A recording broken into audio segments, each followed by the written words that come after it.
ফেনী সদর শহরে পানি কিছুটা কমলেও সদরের বিভিন্ন উপজেলা এবং দাগনভূঞা সোনাগাজীতে পানি বেড়েই চলছে গত 3 দিন ধরে।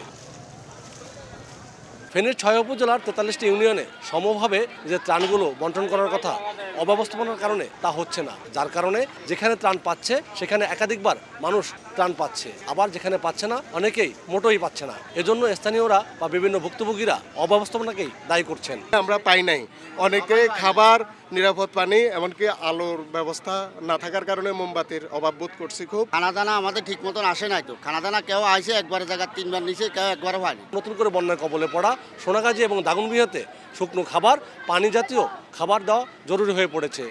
সেই সাথে মহিলাদের হাইজেনিক মেনটেন করার বিভিন্ন উপকরণ দেওয়াও জরুরি বলে মনে করছেন এখানকার ভুক্তভোগীরা। বিল্ডিং এর নিচে যে পরিমাণে পানি ছিল, আমাদের দোতলা পর্যন্ত পানি উঠে গেছে। আমার বাসার যত মালামাল ছিল সকল মালামাল ভাই সবকিছু নষ্ট হয়ে গেছে। পানির অনেক কষ্ট, কি করবো, ছেলে মেয়ে তো আছে, ওদেরকে বাঁচাতে হবে।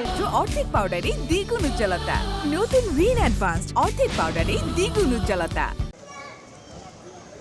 গত কয়েকদিনের বন্যায় যে পরিমাণ ক্ষয়ক্ষতি হয়েছে তার সঠিক তথ্য প্রমাণ প্রশাসন থেকে বা কোনো মহল থেকে দিতে পারছেন না।